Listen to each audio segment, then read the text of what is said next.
বন্ধুরা, আজকে একটা নতুন গল্প নিয়ে আসলাম তোমাদের মাঝে। এটা সত্য এবং বাস্তব জীবনের ঘটনা।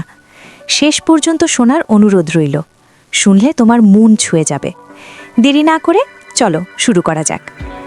আমার নাম আয়েশা। আমি ইতিহাস বিভাগের একজন আগ্রহী ছাত্রী। ইতিহাস সবসময় আমার খুব প্রিয় বিষয়।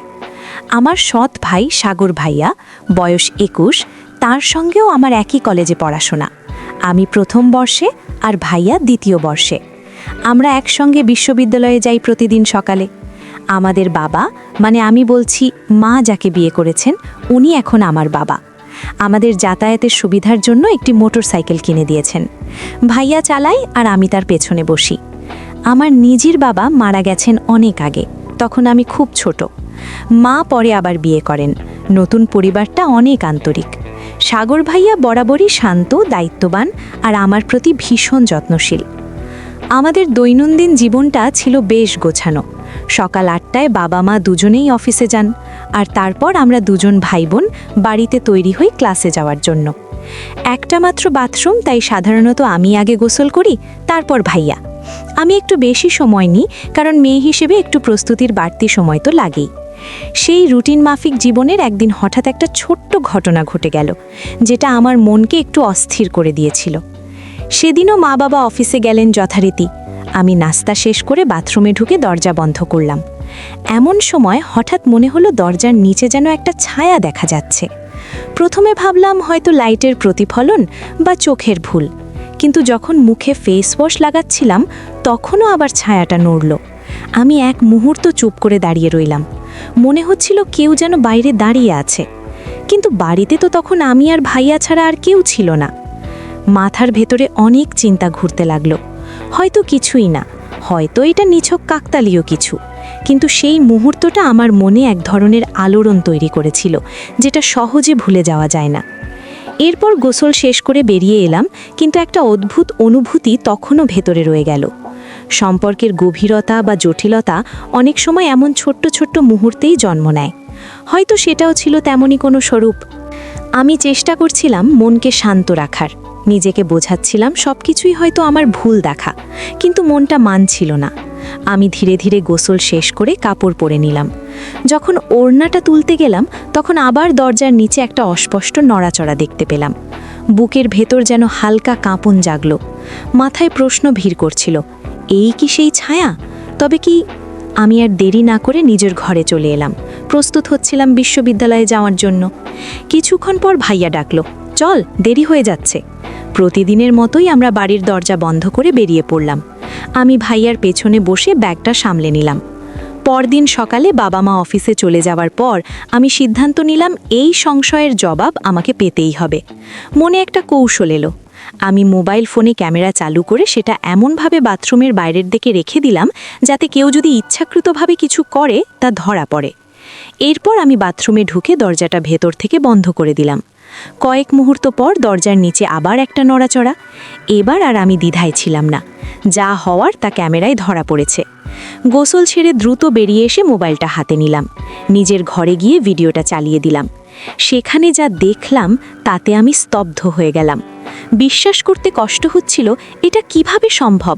এত কাছের, এত বিশ্বাসের একজন মানুষ এমনটা করতে পারে? কিছু না ভেবে আমি আবারও ভাইয়ার সঙ্গে বিশ্ববিদ্যালয়ে রওনা দিলাম। পেছনে বসে ওর কাঁধে হাত রেখে বসেছিলাম একটু শক্তভাবে।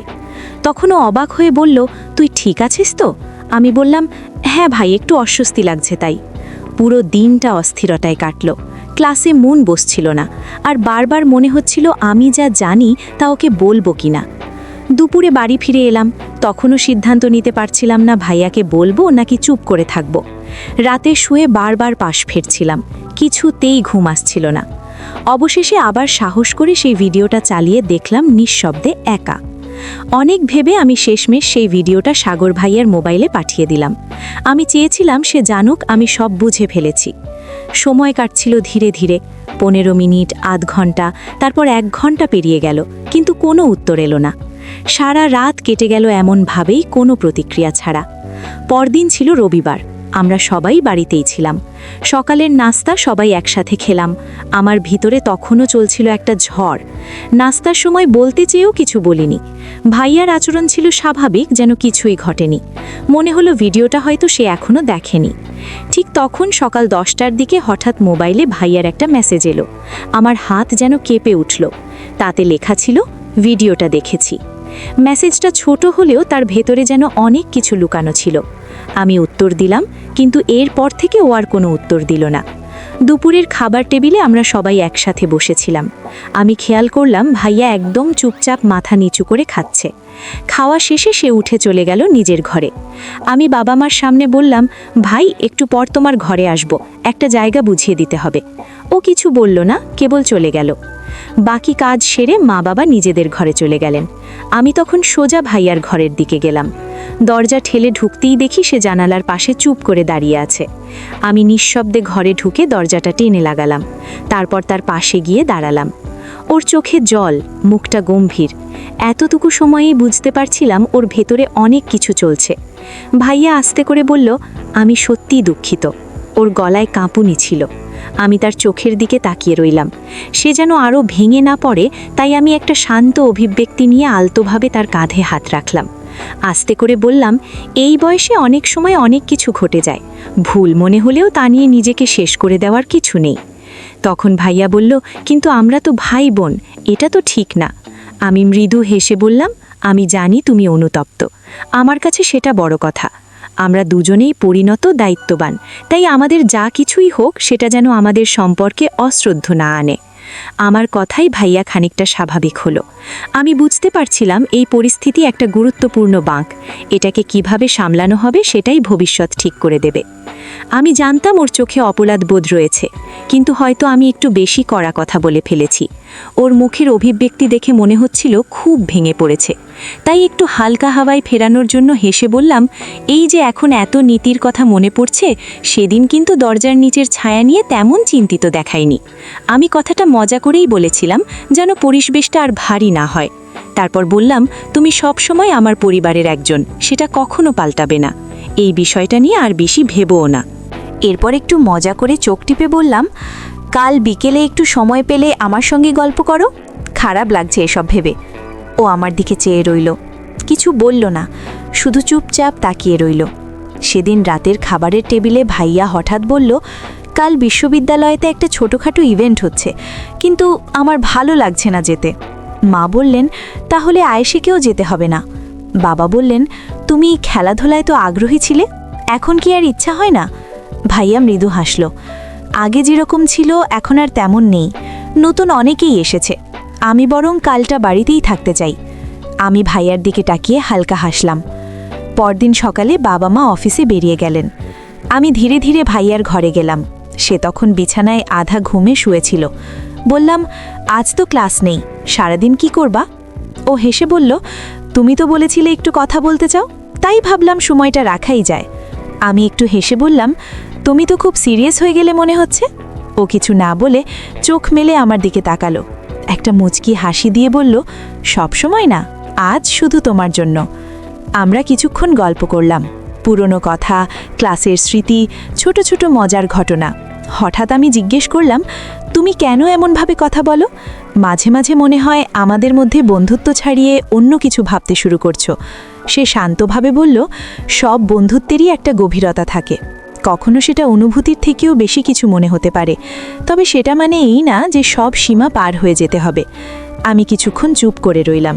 ওর চোখে এক ধরনের সম্মান আর দ্বিধার মিশ্রণ ছিল। আমি আস্তে করে বললাম, সীমারেখা থাকা ভালো। কাছের মানুষদের প্রতি ভালো লাগা হতেই পারে, কিন্তু তা যেন এমন না হয় যাতে আমরা একে অপরের প্রতি শ্রদ্ধা হারিয়ে ফেলি। ও মাথা নেড়ে বলল, ঠিক বলেছ, আমি ভুল বোঝার জন্য দুঃখিত। তুমি চাইলে সব কিছু আগের মতোই থাকবে। আমি বললাম, এখনও সময় আছে, সব ঠিক করে নেওয়া যায়। শারুরের চোখে যেন এক গভীর নীরবতা। তার দৃষ্টিতে ছিল এমন এক অনুভব যা শব্দে বলা কঠিন। আর সে নিজের হাত দুটো মুঠো করে শক্ত করে ধরল, এক ধরনের সাহসিকতা নিজেকে বোঝাতে। তারপর সে ধীরে ধীরে বলল, আমি জানি না এটা ঠিক না ভুল, কিন্তু তোমার পাশে থাকলে মনে হয় আমি নিজের জায়গায় আছি, সব কিছু ঠিকঠাক। তার কণ্ঠে কাঁপুনি ছিল, শব্দগুলো যেন বুকের ভেতর থেকে ধাক্কা দিয়ে বেরিয়ে আসছিল। যদি তুমি মনে করো আমি ভুল করছি তাহলে আমি থেমে যাব, কিন্তু বলো না আমার অনুভূতিটা একেবারেই ভিত্তিহীন। সাগর কিছুক্ষণ চুপ করে রইল। তার মুখের অভিব্যক্তি থেকে বোঝা যাচ্ছিল সে দ্বিধার ভেতর আটকে আছে। তারপর ধীরে বলল, তুমি কি জানো তোমাকে নিয়ে আমি কত ভাবি? আমি সবসময় চাই তুমি হাসি খুশি থাকো, নিজের স্বপ্ন নিয়ে এগিয়ে যাও, কিন্তু কখনো ভাবিনি তুমি এমন কিছু বলবে যা আমাদের সম্পর্কের সীমা বদলে দেবে। আয়েশে জিজ্ঞেস করল, তবে কি তুমি ভাবো এই অনুভবটা ভুল? সাগর দীর্ঘশ্বাস ফেলে বলল, আমি জানি না ভুল কি ঠিক, শুধু জানি তুমি আমার জীবনের এমন একজন যাকে ছাড়া আমার গল্প অসম্পূর্ণ মনে হয়। কিন্তু আমি ভয় পাই যদি এই পথটা আমাদের আগের সম্পর্কটাই কেড়ে নেয়। আয়েশে তার হাত ধরল, বলল, ভয় পেও না। আমাদের অনুভব যদি সত্যি হয় তাহলে সেটি আমাদের মধ্যে একটা নতুন শক্তি এনে দেবে। আমি কথা দিচ্ছি তোমাকে কখনো কষ্ট দেব না। তুমি চাইলে এই অনুভূতিটা শুধু আমাদের মধ্যেই থাকুক, কারো জানার দরকার নেই। সাগর একটা মৃদু হাসি দিল, বলল, তুমি যদি এতটা গুরুত্ব দাও তবে আমিও আর পালাতে চাই না, তবে আমাদের বুঝে শুনে এগোতে হবে। তারা দুজন একে অপরের চোখে তাকিয়েছিল কিছুক্ষণ, শব্দহীন কিন্তু আবেগ ভরা। এরপর ধীরে ধীরে তারা একে অপরের দিকে এগিয়ে এলো, যেন একটি নতুন অধ্যায়ের দরজায় দাঁড়িয়ে। সেই দিন থেকে তাদের সম্পর্কের রং বদলে গেল। আগে যা ছিল বন্ধুত্ব, তা এখন হয়ে উঠল এক গভীর ভালোবাসার অনুভব।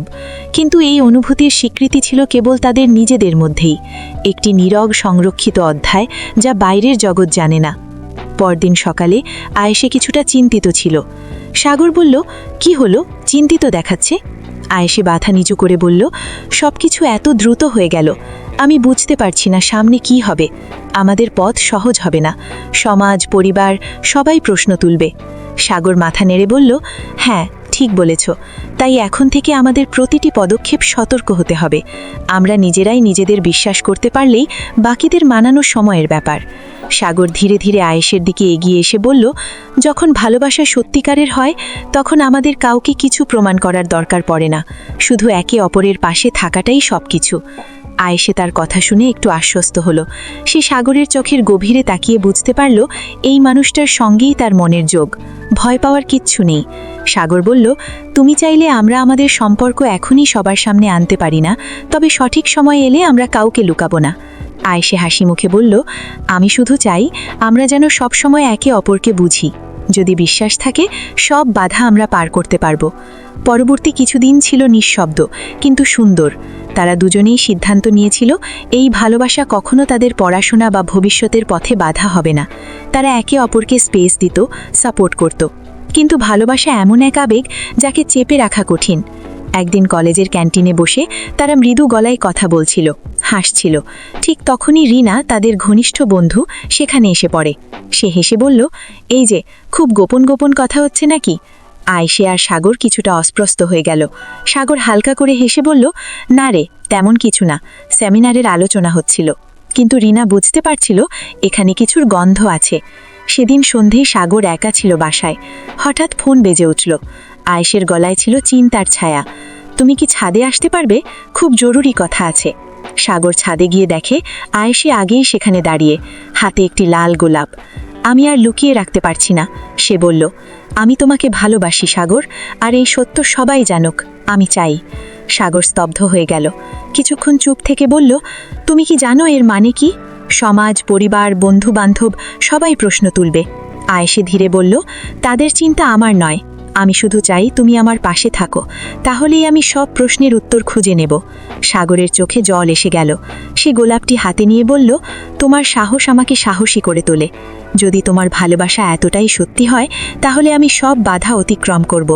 তার কথা শুনে আয়েশির চোখে এক আশ্রয়ের মমতা ফুটে উঠল। সে হাসল। সেই হাসিতে ছিল বিশ্বাস আর নির্ভরতা। তারা একে অপরকে জড়িয়ে ধরল। সেই আলিঙ্গন ছিল নীরব, অথচ এত গভীর যেন হাজার শব্দেও প্রকাশ করা যায় না। সেই মুহূর্তে যেন সময় থেমে গেল। কেবল ছিল তাদের নিঃশ্বাসের শব্দ, হৃদয়ের স্পন্দন, আর সেই অদৃশ্য প্রতিজ্ঞা, আমরা একসাথে থাকব, যাই হোক না কেন।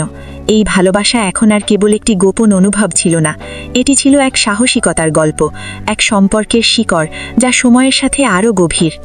বন্ধুরা, প্রতিদিন এরকম গল্প পেতে চ্যানেলটি লাইক ও সাবস্ক্রাইব করে আমাদের সাথেই থাকুন।